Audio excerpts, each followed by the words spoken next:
Day 3 of Hot Rod Drag Week 2025 takes us to Maple Grove Raceway in Reading, Pennsylvania. This is another local track for us. Some of us, it's actually their home track. For me, this is my second track that I normally go to.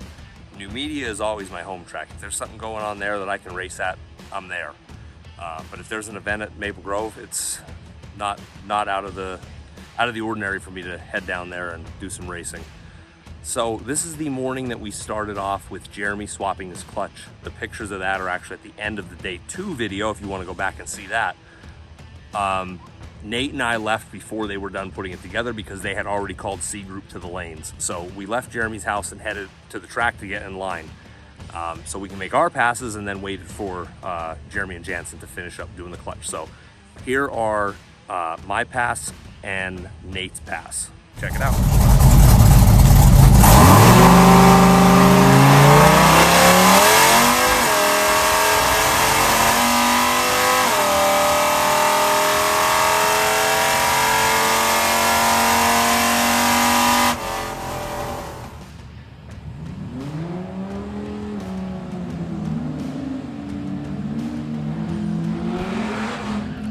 I can't believe KJ would question my Fox thing. I mean, LS's bolt right into that.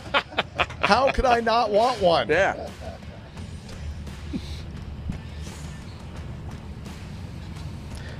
You can finally live out your Baja dreams, and you've always wanted to do the passenger car Baja thing. What if you did a passenger car Baja Fox off-road They're race? pretty cool. I like that look. No, if I had one right now, I would want to put my Cleveland in it. I have a 650 horse, 8,000 RPM Cleveland. I think it'd be great to have one in there. 11:35, 117 for Savakinas. Bartholomew goes 10:57 at 128. And the pairing here, Savakinas and Bartholomew, would be a good-sounding law firm. Accident? Call Savakinas and Bartholomew. But we don't get paid unless you get paid. It's Savakinas and Bartholomew. All right, disregard the 60-foot that shows up. For some reason, the draggy picked up on my burnout that I was doing, that was accelerating hard. So disregard that. Pretty good pass. Yes, I double bulbed the other guy. I followed him back to the pits and apologized to him after the fact because I hate when people do that to me. So the fact that I did it to him, I went back and apologized because I try to pride myself on courtesy staging. This time I don't know what I was doing, but I messed up. Anyway, I apologized to him. Decent pass. It ran really good through first gear with the nitrous. As soon as I shifted to second, it started breaking up again, so I kicked it off and just ran it out NA the rest of the way. Apparently I'm going to be a lawyer. That's what they think. So I got to get with Mr. Bartholomew and see if he's ready to make that sort of commitment too. So let's see how that works out for me. But here's Nate's pass.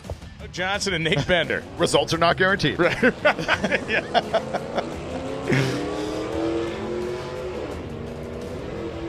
Ooh, Bender's transmission was like third. Nah, let's try second again. Let's try second again. I like that idea. 1288, 114. You say you can never go back? You in fact can. You can. Yeah, that thing did multiple times. 1180. Listen to Loans' commentary. He hits the nail on the head. Nate's transmission went first to third to second. Doesn't make any sense, but still put out the best time in the car. His personal best, I think, ever. I think that's the quickest and fastest he's ever been in the quarter mile. So that's cool. If he can get that transmission working right, I think the car has an 1199 in it and not even on the biggest shot of nitrous, but that's a conversation for another day when the transmission shifting is all figured out. Jeremy and Jansen arrived at this point, so we're going to cut ahead to Jeremy's pass. So check it out. Mike Bryant has got the 4i T-top GT Mustang. Not getting an amazing leave right there. Not getting an amazing second gear either. Neither is Jeremy Grove, who's got the SRT 10. Didn't we see this thing have a drivetrain failure yesterday as well? It kind of shook the tire bed. He's got a big set of Mickey Thompsons on the back of it now, which I don't think this truck actually had on it yesterday. So those tires might have finished whatever started happening yesterday. And the Mustang rolls through 1363.99 miles per hour.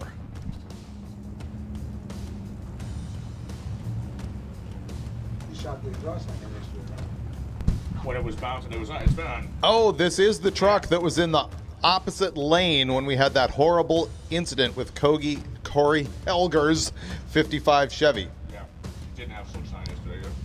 Yeah, radials or whatever. Yeah, and it spit apart out when it got to about 60 feet, and it looks like it did the same thing just now. If you can see Maple Grove staffer holding a piece of something off that SRT-10. As you can see, Jeremy's pass was not a pass at all. The good news is he staged the truck up under its own power and broke the beams, which means they'll give him a 20-second time slip and he can remain in competition if we can figure out what's broken and fix it in time. So next step, you cannot get assistance to get the vehicle back to the pits. It wouldn't drive. It would move in reverse as you saw, but if you applied any power, it would not move. So you are allowed to have a competitor tow you back to the pits. So I went over with my SRT-10 and towed his SRT-10 back to the pits so we can get to work on it and figure out what it was and find whatever parts we needed. So here's a couple pictures of the tow back to the pits.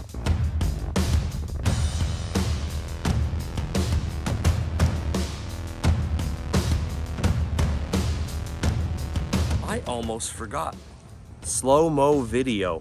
If you've never seen an axle brake in slow motion, you won't be able to say that after this part.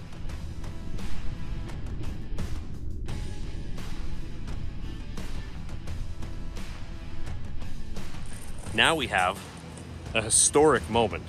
This is Jansen's first official drag week pass. They gave him credit for the pass on Monday. He unfortunately did not make it, even though he tried his damnedest to get there on Tuesday. Didn't make it in time to make a pass, but here you go. Maple Grove, his home track, his first pass of Drag Week 2025.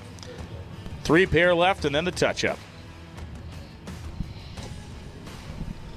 Jansen Kelcher and Matt Herm. I like the homegrown Capri quarters and fenders on this thing.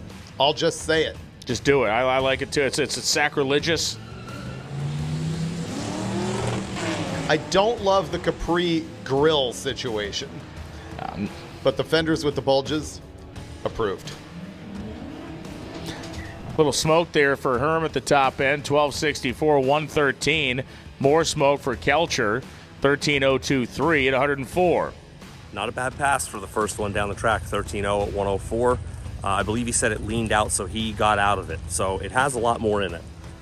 Now, we're going back to the pits so we can get Jeremy's truck apart and figure out what we have going on. Here are some pictures, and I think I have one video from the repair.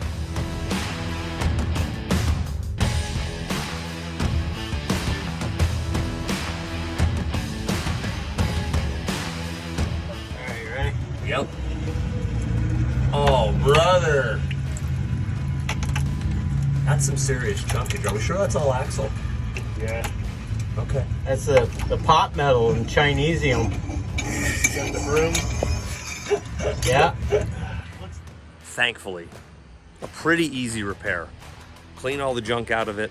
It did damage the carrier a little bit. He had a carrier, so swapped the ring gear over so we kept the matching gear set in it and threw an axle in it, which we had to drive up to my shop to get the axle. We also grabbed a spare axle while we were here, but not a bad repair.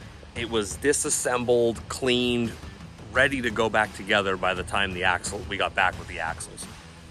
So we're ready to hit the road. Checkpoint 1 is Eastwood. Here we go. I got one picture from Eastwood.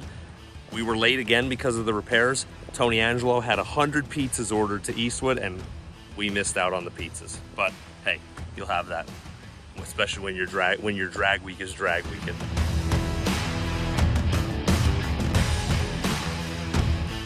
All right, we are immediately off to the second checkpoint, which was American Speed Center in York. This checkpoint was cool because the story behind it is the founder of it. I really don't want to say founder because he didn't found American Speed Center, but the original sole proprietor of this particular location found an ad for a franchise, and it was American Speed Center in Hot Rod Magazine when he got out of high school. So he went immediately into this business out of high school, and the business is still there. When I spoke to the guy inside, he said, I believe there are 3 of them that are still in existence, but overall, the franchise is no more, but they were allowed to keep the name. But here's a picture from that.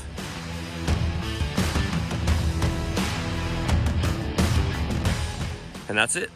2 checkpoints down, drive to the hotel, and we are going to be back in Maryland. So the next day, which will be day 4, we are going to be at Cecil County.